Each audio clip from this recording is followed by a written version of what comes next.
परिवर्तन समाचार पत्र से मैं रजनीश त्रिपाठी। कुछ समय पहले ही मैंने आप लोगों को बताया था कि देश की स्थिति क्या है।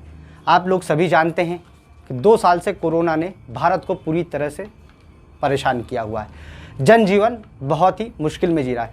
कुछ दिन पहले परिवर्तन समाचार पत्र ने एक खबर प्रकाशित की थी और वीडियो भी डाला था कि किस तरह से बैंकों की वजह से लोग परेशान हो रहे हैं। बैंकों से राहत ना मिलने की वजह से किस तरह से लोग अपने जनजीवन को लेकर बहुत ही मुश्किल में हैं। कुछ ऐसी खबरें आई हैं, भोपाल से निकलकर एक ऐसी खबर आई जिसने दिल को दहला दिया है, सोचने पर मजबूर कर दिया कि आखिर जीवन को कैसे जिया जाएगा। मेरे लिए भी जीना मुश्किल है, आपके लिए भी जीना मुश्किल है, लेकिन ऐसे वक्त पे सरकारें क्या कर रही है। सरकार तरह तरह की नीतियां लेकर आ रही है, लेकिन उन नीतियों के तहत भी आज जो स्थिति बनी हुई है वह बहुत ही दर्दनाक है। एक ऐसी घटना होती है जिसके बारे में मैं आपको आज बताने जा रहा हूं, लेकिन उससे पहले मैं चर्चा करना चाहूँगा कि क्या आप लोगों ने सुना है कि सूदखोरों की वजह से जान ले ली। इस व्यक्ति ने अपनी जान ले ली, उसने अपने परिवार की जान ले ली। कई लोग सूदखोरों की वजह से लगातार मरते आए हैं। आज भी सूदखोरों की वजह से लोग जाने दे देते हैं क्योंकि ब्याज और ये सब नहीं भर पाते। लेकिन आज उस प्राइवेटाइजेशन के वजह से बैंकें जो प्राइवेट हो गई वो भी तो एक तरह से सूदखोरी है। आपको क्या लगता है ये सूदखोर नहीं है? हालांकि ये एक ऐसा सूदखोर है जी हाँ पर शासन और प्रशासन भी मदद करता है। इनकी वसूलियों के लिए कलेक्टर में न्यायाधीश बन के बैठे हैं। हालांकि वो भी क्या करें, नियम के तहत बंधे हुए हैं। उनको भी सरकार की गाइडलाइन से वो कुछ नहीं कर सकते। इस संबंध में जब जाकर मैंने पड़ताल की और जानने की कोशिश की कि स्थिति वाकई में क्या स्थितियां चल रही है, तो मालूम पड़ा कि अचानक से केसों की संख्या बहुत तेजी से बढ़ चुकी है। इतने केस हो गए हैं कि समझ में आना मुश्किल है कि इतने केस अचानक से कैसे बढ़ गए। अब मैं आपको जो घटना बताने जा रहा हूं वो भोपाल की घटना है। भोपाल में सिमरो ठाकरे परिवार ने पैसों की तंगी के कारण आत्महत्या कर ली। हालांकि वो पेशे से इंजीनियर है। लेकिन अब एक चीज के लिए मैं आपसे 2 मिनट बस इतना कहना चाहूंगा कि एक बार उस स्थिति को समझ कर देखिए और आप अपने हाथ में कटार लेके बैठिए कि आपको आपके बच्चे का गला काटना है। क्या ऐसा संभव है? आप सोच भी नहीं सकते, यह संभव ही नहीं है। अरे हमारे बच्चों को कांटा चुभ जाता है तो हम लोग कितनी तकलीफ में आ जाते हैं। हमारे बच्चों के लिए ही तो हम रात दिन लगते हैं। हमारे जीने का उद्देश्य क्या होता है? जब तक हम छोटे रहते हैं तो हमारे माँ बाप हमारे लिए जीते हैं, फिर उसके बाद हम अपने बच्चों के लिए जीते हैं। लेकिन क्या कोई बाप या कोई माँ अपने बच्चों को बेरहमी से काट कर मार डाल सकता है? यह सोचना है कि आखिर यह घटना हुई कैसे और क्यों संभव हो पाई। इस तरह की घटनाओं ने बहुत ही विचलित कर दिया है मुझे।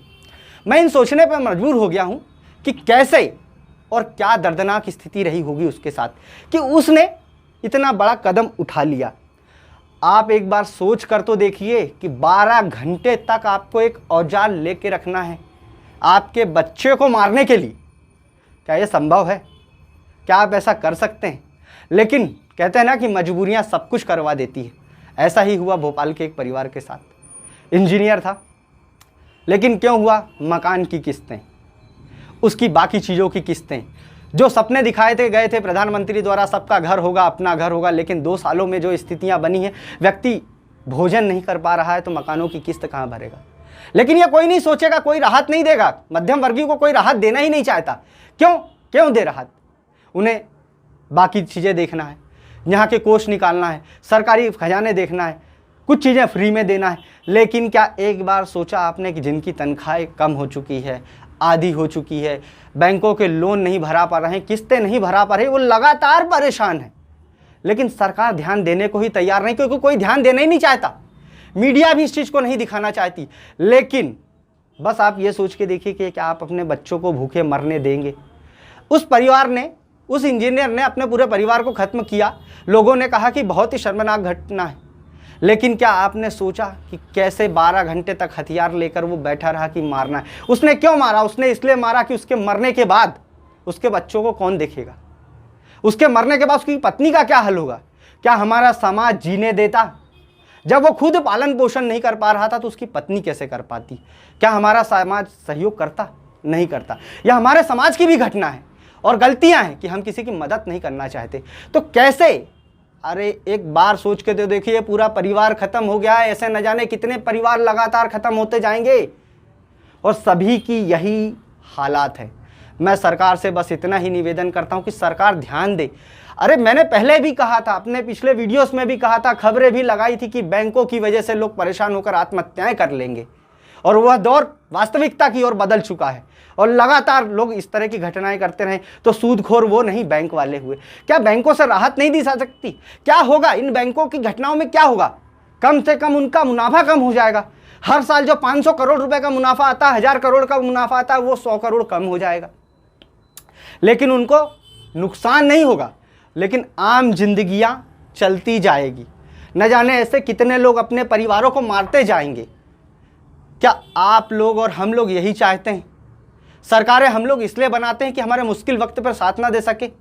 क्या बैंकों को इतना नहीं कहा जा सकता कि आप लोग 2 सालों का जो समय, जो पीरियड गया उसको हटा के थोड़ा सा आगे कर लिया जाए? कुछ राहत नहीं दी जा सकती? राहत के नाम पर भी ढकोसला हो गया। कुछ लोगों को राहत मिली पिछले कोरोना काल में प्रधानमंत्री के बोलने की वजह से, और कुछ को नहीं मिली। लेकिन क्या आगे भी इसी तरह परिवार मरते रहें? एक बाप अपने बच्चों को कसाई की तरह काटता रहे?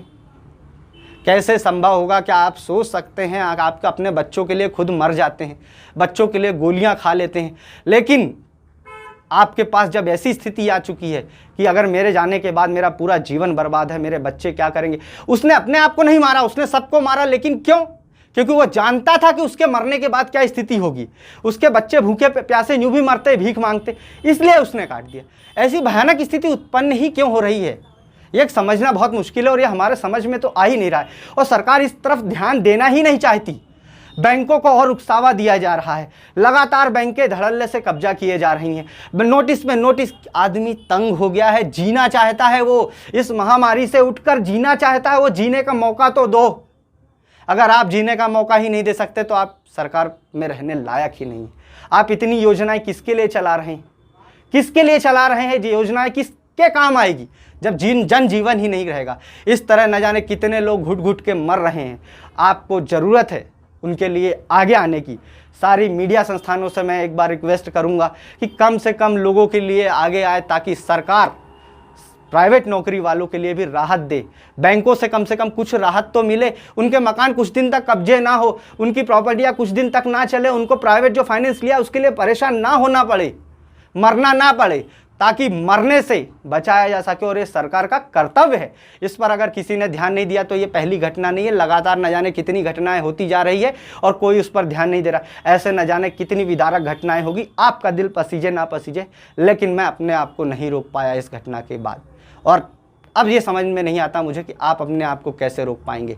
इसलिए सरकार से ज़्यादा कोशिश करिए और मिलने की, और अपील करिए।